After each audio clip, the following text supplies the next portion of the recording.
Hello guys! Welcome po sa aking first ever YouTube video.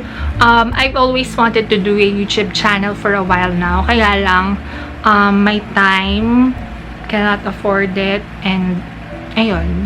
So, I hope you guys subscribe. And sana magustuhan nyo po yung mga ipopost kong video, which is mostly makeup tutorials. Hindi kasi ako mahilig mag-vlog, pero tingnan natin. So, itong look na to, madali lang siyang gawin. And perfect siya kapag pupunta kang office or bigla ang labas ng mga friends nyo or gala. Kasi mabilis lang siyang gawin. And yun nga, kung kunwari nagmamadali ka na, kayang-kaya mo siyang gawin in 5 to 10 minutes. So, ayun. Without further ado, let's start. Okay, so we start of course with the bare face. And for my primer, I'm going to use this quick fix no shine mattifier. So ito po yung gagamitin ko for primer, and gusto ko siya because para siyang liquid powder, basta parang ganun yung effect niya kapag ina-apply niyo siya sa face. So just take a small pea-sized amount and then apply it sa iyong face. So just a small size, just a small amount is enough para makover yung buong face and neck area niyo. Medyo iba yung aking style when it comes to the base. Inuuna kong i-conceal yung mga blemishes ko, and then tsaka ko ipapatong yung main base ko, which is either foundation or BB cream, or depende kung ano yung gusto kong gamitin for that particular day. So for my concealer, I'm going to use the Pinkies Collection Cream Foundation. Yes, I know. Wait. Yan. I use this product as a concealer kasi sobrang ganda ng coverage. And medyo warning lang kasi medyo fair yung shade niya. So, baka for iba masyado siyang maputi. Pero ang mag-guarantee ko dito is maganda yung coverage niya talaga. So, I usually use this as my concealer. Hindi ko siya ginagamit as foundation ko. So, I'll just take some using my fingers and then apply it sa aking mga blemishes. At this point in time, medyo madami siya.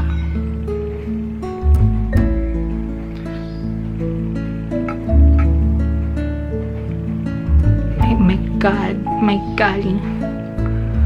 What kind of face is that?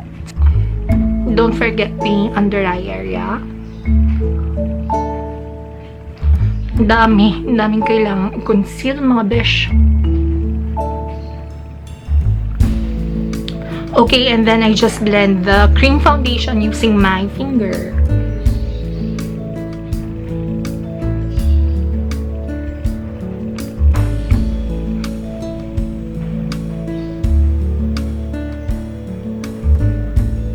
I'll add some more amount para covered na talaga lahat ng chismis.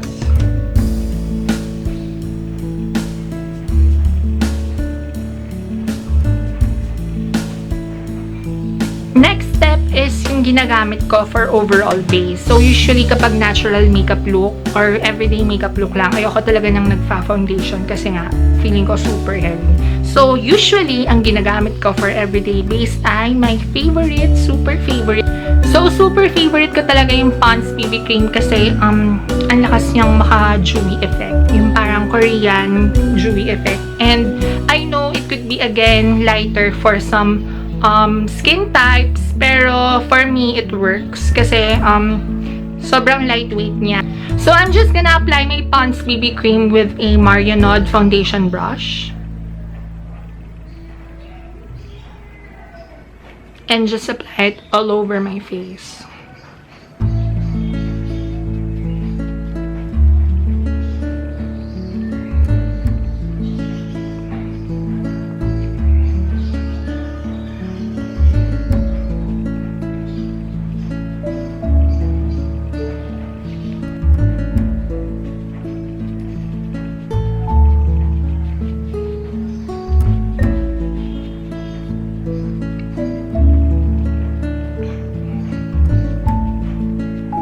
So I set my base with some powder, and I like this powder kasi it has SPF, and usually kapag everyday, hindi na talaga ako nagre-rely sa sunscreen na lotion. Mas nagre-rely ako sa BB cream and yung powder for my SPF. So, both the Pond's BB cream and yung Maybelline na powder ay may SPF.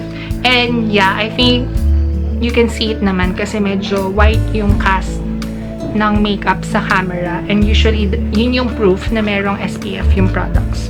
So, dadagdag ulit ako ng konting concealer kasi natanggal siya. Okay, good. Next, for my brows. So, hindi po ako masyadong maarte sa brows. Hindi po ako maraming masyadong nilalagay na products sa aking kilay. So, since natural look lang naman to, I'm just going to use brow gel. So, for my brow gel, I'm using the Nichido Clear Brow Gel. So, I'm just brushing my brows in place.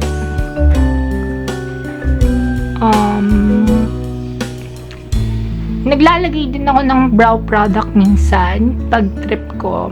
Pero most days, lalo na kapag nagmamadali ako sa office,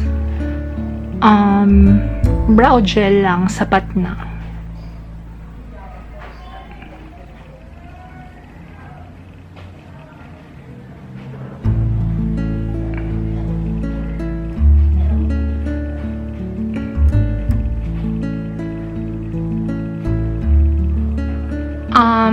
Next, for my eye makeup, so I'm just using a BYS Nude Free palette, and for natural makeup looks, I usually use around 1 or 2 colors. So my favorite shades for this palette are Chocolate and Nespresso. So I don't know if you can see, pero ito yung chocolate and then ito yung espresso. Ayan.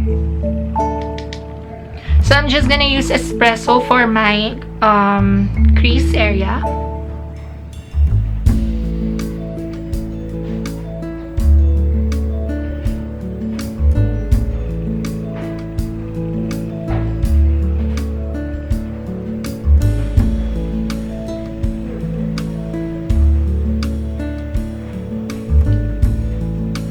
And then I use chocolate for my outer V and near the lid area.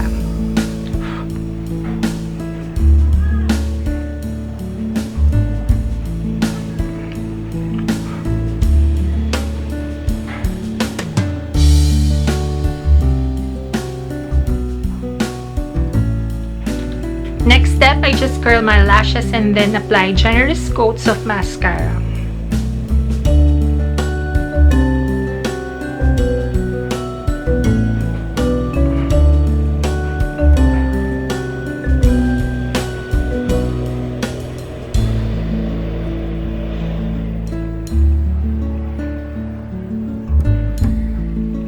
For my mascara, ang everyday mascara ginagamit ko talaga is yung Nichido lengthening mascara.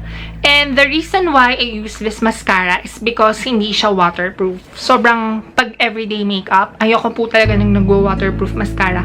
Kasi tamad na ako sa gabi, gusto ko yung mascara ko, natatanggal na lang ng facial wash or sabon. So, sobrang perfect para sa akin itong mascarang to for everyday use. So, apply generous amount, pero usually, 1 coat lang, sapat na rin.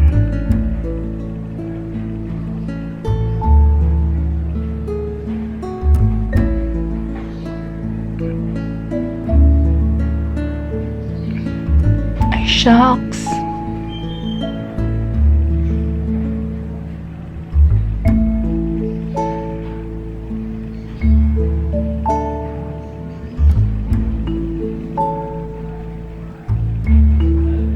Don't forget the bottom lashes, pero konting-konti lang.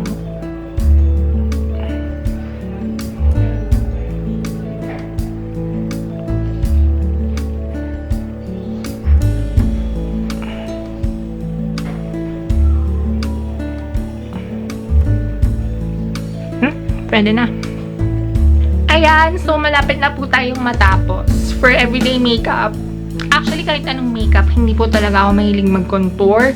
Kasi, hindi ko alam, I feel like, nagiging wooden na masyado yung features ko kapag nagko-contour.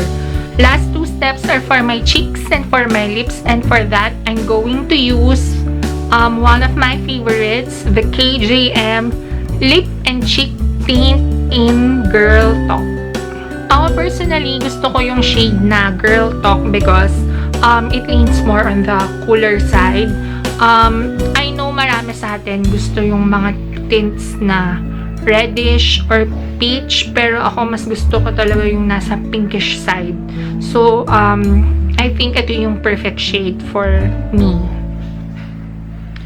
So, lagay ka lang ng konti.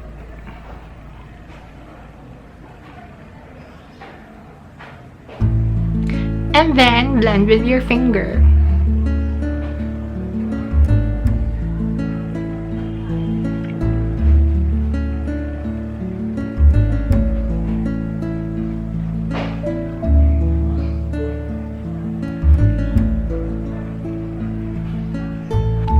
Last step, use the same lip tint for my lips.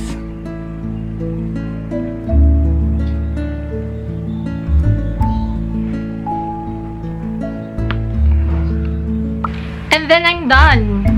That's just about it for my everyday natural makeup look. So super dali niya lang gawin. It will take you about 5 to 10 minutes. And ayun, at least hindi ka naglalagay ng sobrang daming makeup, especially for everyday makeup. So thank you guys for watching. If you like this video, please give it a thumbs up. Press the subscribe button down below. And I'll see you guys in my next video.